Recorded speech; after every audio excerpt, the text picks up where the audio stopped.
Hello, let's continue further with ethical hacking, securing technologies, people and processes. We'll talk a little bit about ARP and NMAP Basics, right? We'll understand the logic of why we do things rather than just going through scripts. So you can find script-related things everywhere on the internet, so that's easy, right? So let's understand the logic rather.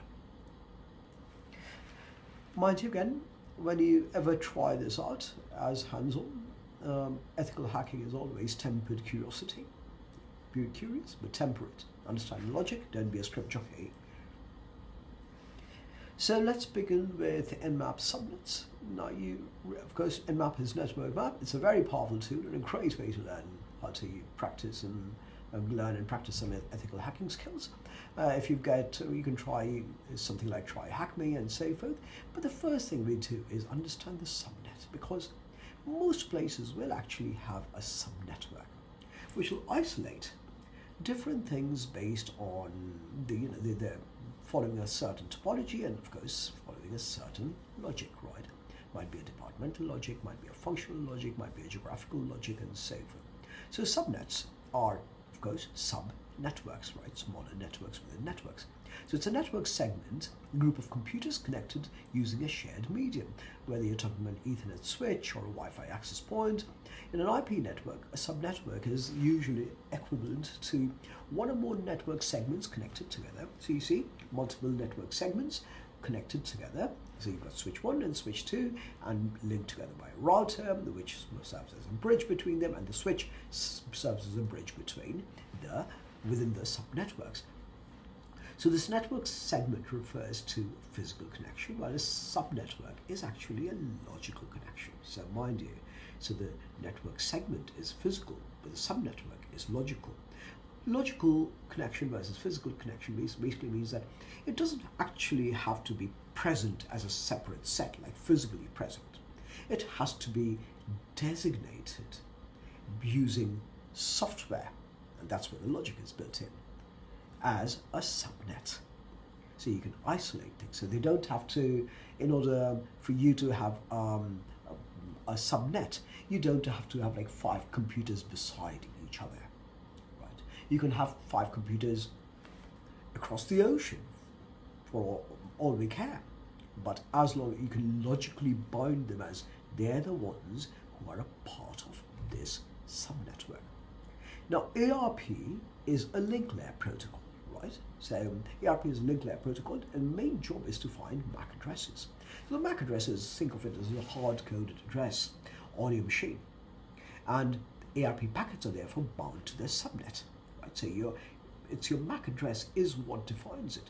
It's not your IP address, because your IP address oftentimes is a dynamic IP address managed by a DHCP, right? Dynamic Host Controlled Protocol. Your MAC address is something that is much more, that is always static, that is linked to you. So from computer 1 to computer 6, and this is of course coming from TryHackMe, so you can learn about this. Understand that computer 6 is at the bottom, computer 1's at the top. How many devices can you see?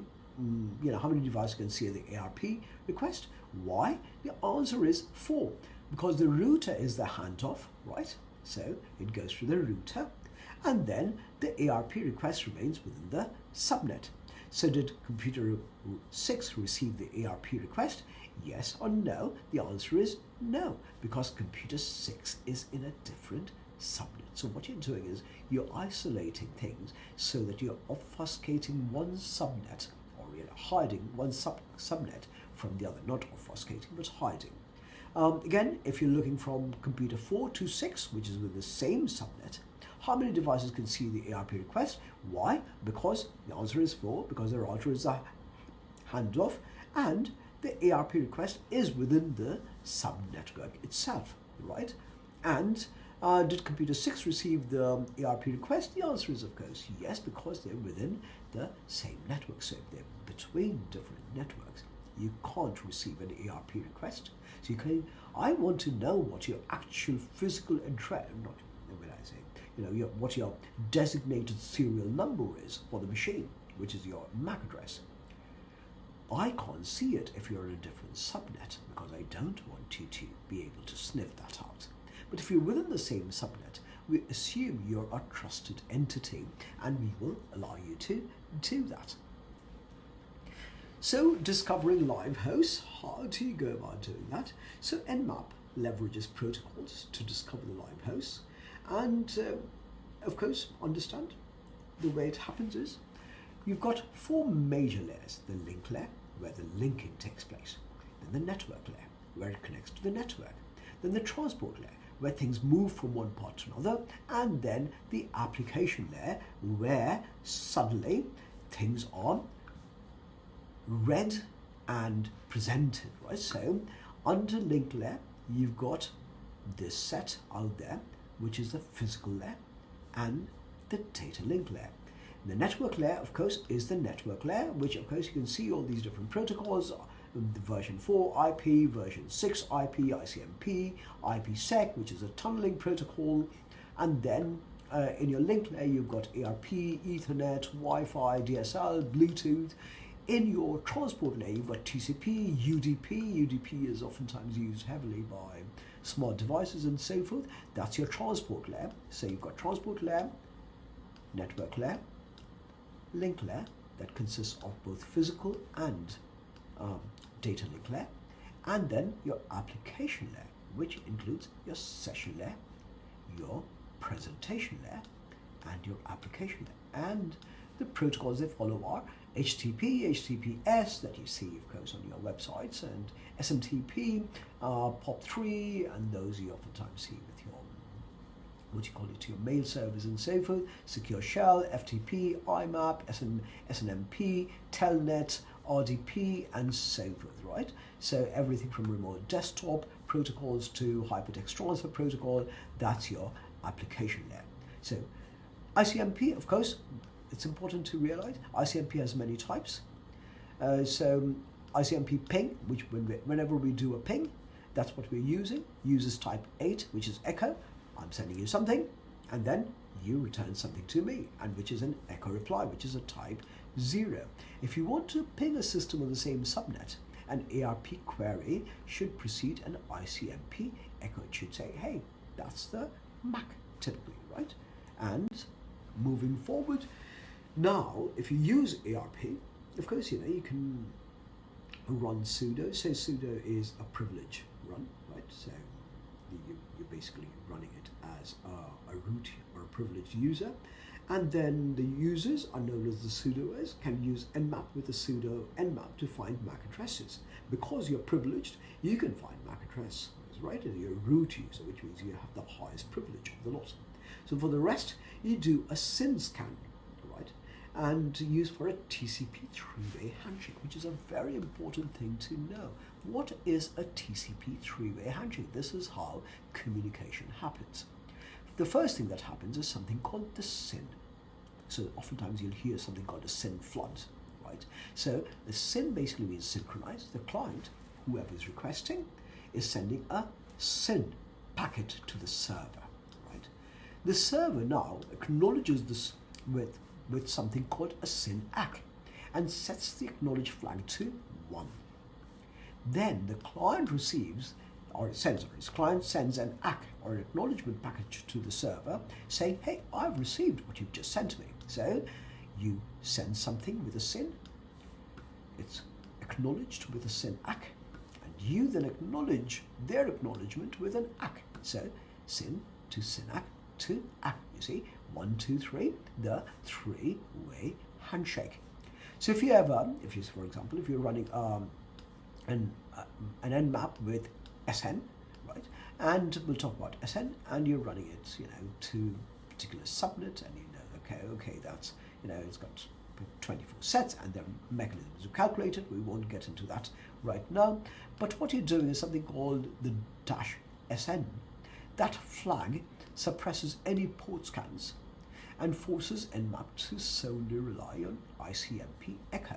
So it makes it connectionless rather than a TCP. You're saying that you don't have to really acknowledge, I don't have to acknowledge, I just want to identify if there are active hosts, right, on the network.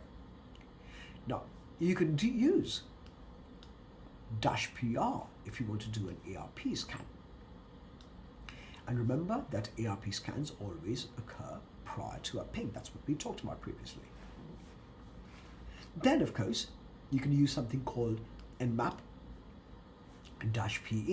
Why PE? That discovers live hosts only, right? Know that you can only learn of MAC addresses if they are on the same subnet. -A also means it's an aggressive scan.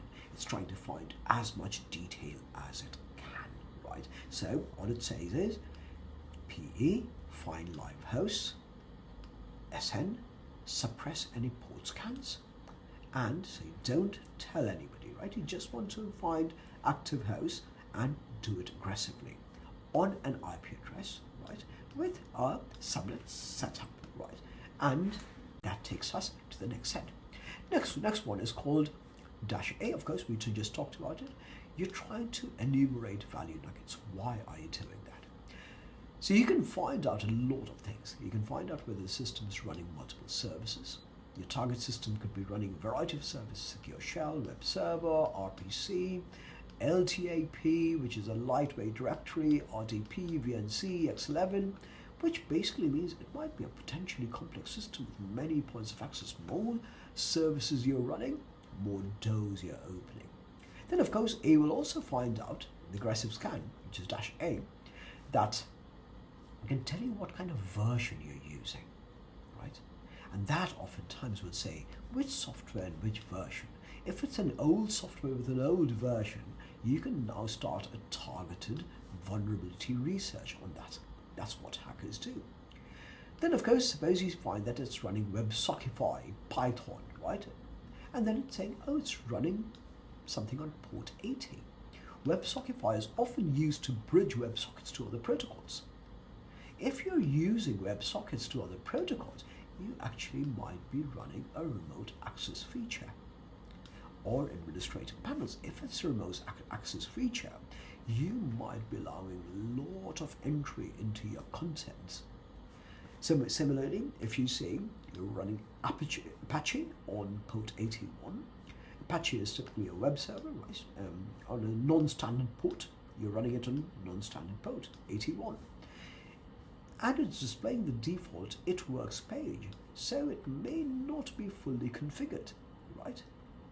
So, which means that somebody may not have put in all the right security. So you can get a lot of information from an aggressive scan. You can see if they're running RPC and LDP, right, or LDAP. RPC on port 111, port 389, these are older protocols. And that might say that, oh, you're running some legacy systems that may not have been updated, so there could be potential vulnerabilities.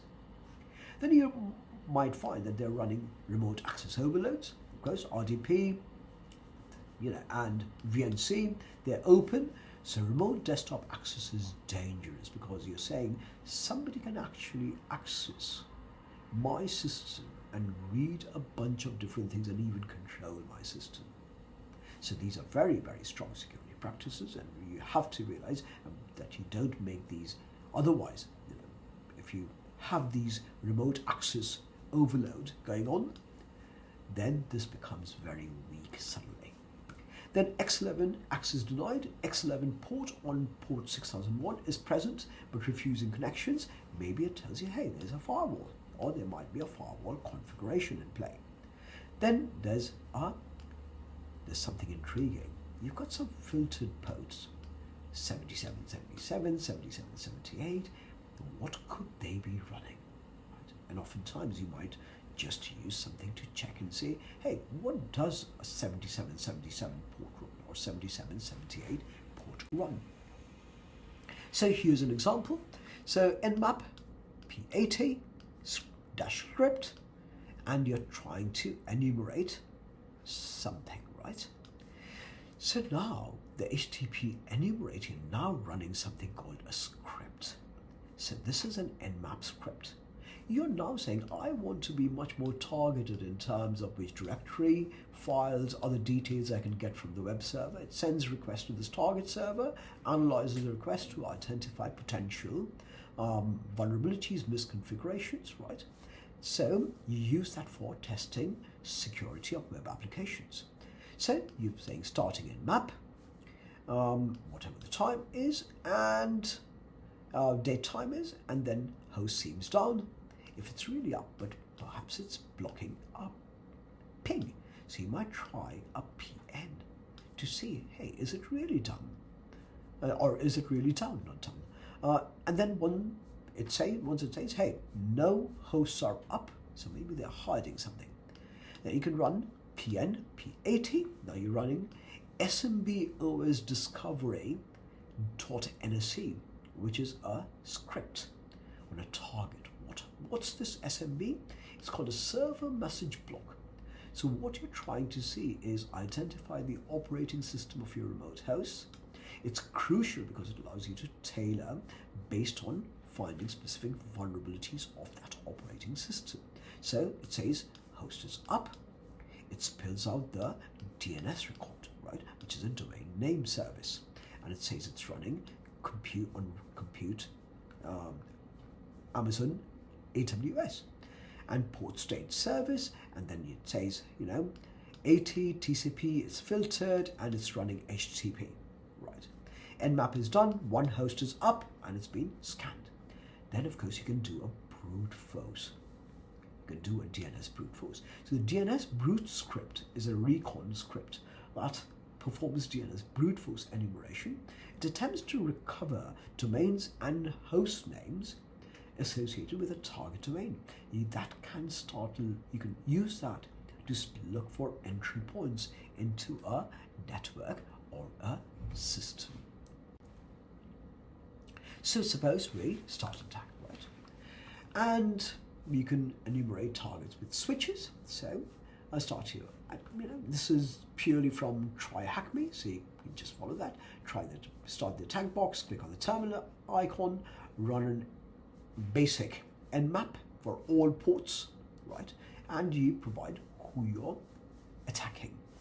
And then you can use something like SL to perform a list scan. It'll list everything on the network without sending any, this is key, without sending any packets to the target hosts, right? So they really don't know that you're sniffing them sometimes. Then you can use something like nmap-sl-n and then provide their target IP.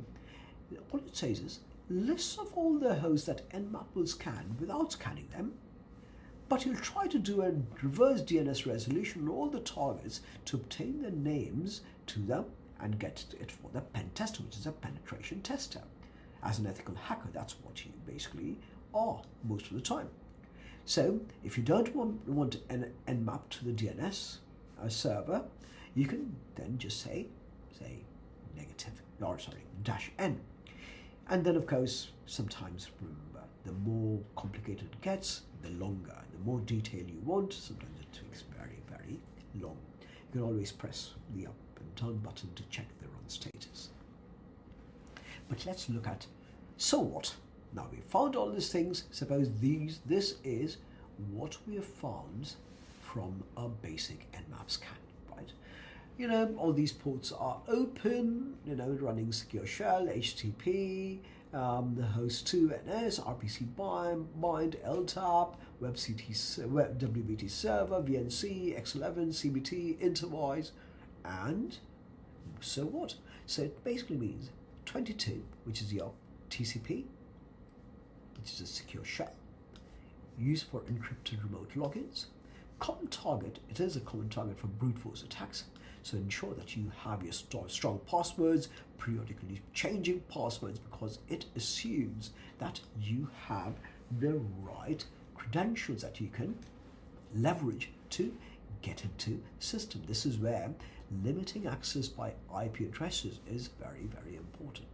Then you also have the general web service setup for a web server on port 80, likely hosting a website. Check for outdated software vulnerabilities. Then 81, which is host 2. This is an older name service protocol. You haven't updated it, but the port is still open. Either upgrade or disable if possible. So these are examples you provide once you even do a basic NMAP. Then 111 running TCP with an RPC bind. This is a port mapper for various remote procedure calls. So this can be used for recon to identify other RPC services.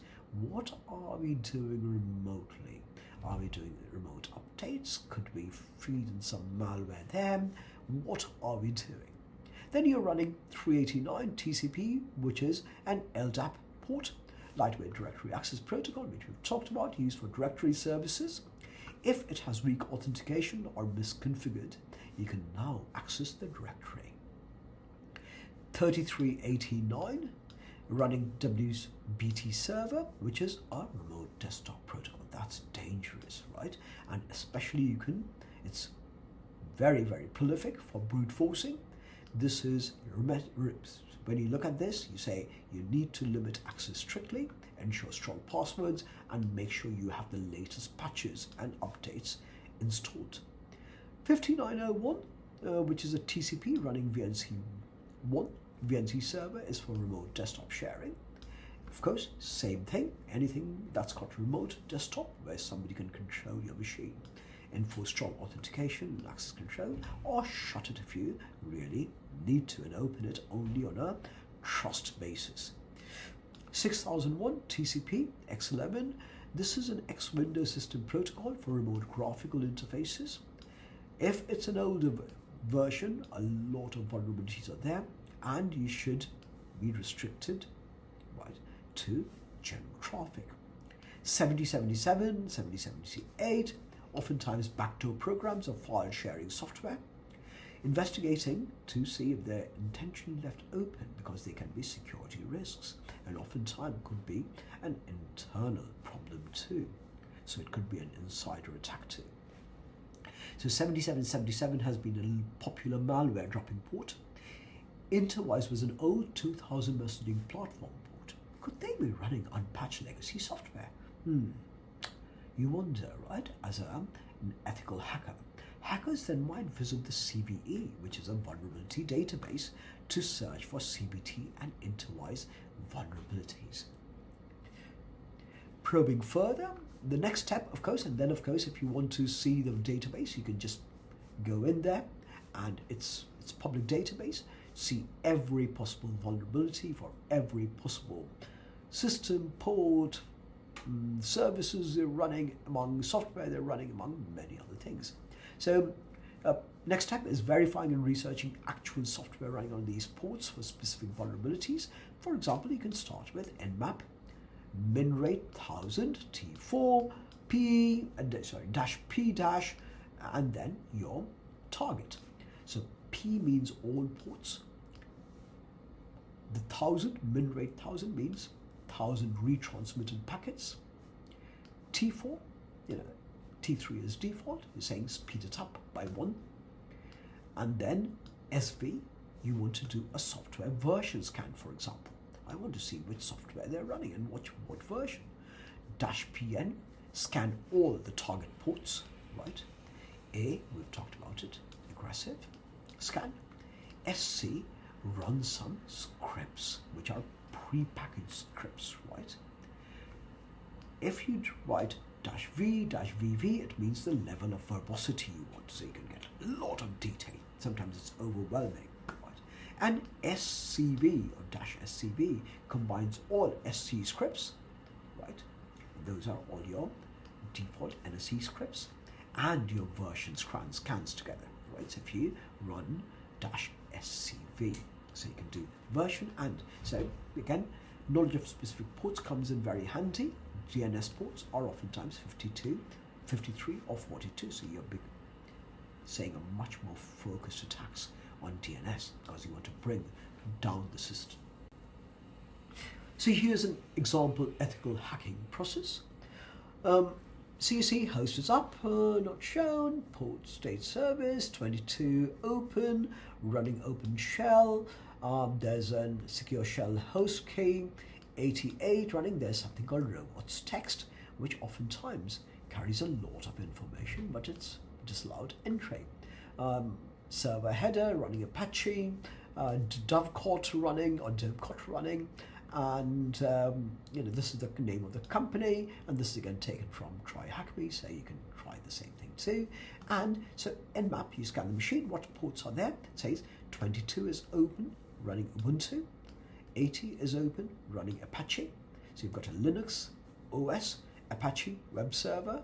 You've got 110 POP3, which is a less secure email called Dovecot, and 143 IMAP, which is a more secure email, also running Dovecot.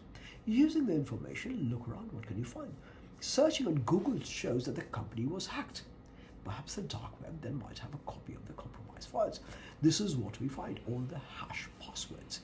We need to now reverse hash, so you can just get one of the free open password crackers, and then you realize that the password is MD5, 32 digits. You immediately know, 16 bytes, 32 digits and 16 bytes, and which is 182-bit. It should be running SHA-1, which is much more sophisticated, 160 bits, right, with 20 bytes, 40 digits. So you'll run the reverse hash. All you do is copy and paste the MD5, and let's say this is where you find the hashed set, right? And now when you do a reverse set, what you find is, it's username malware, password mail call. And now you can use a POP3 login, right? And then just log in as if you are malware, and you go right in. If they haven't changed their password, you can now you can use anything like Secure Shell or Telnet to get in. You can now use something like Netcat and say user malware, password mail call. Once you're in, you can run a list or a retrieve to retrieve all the emails, and voila, you're into the system.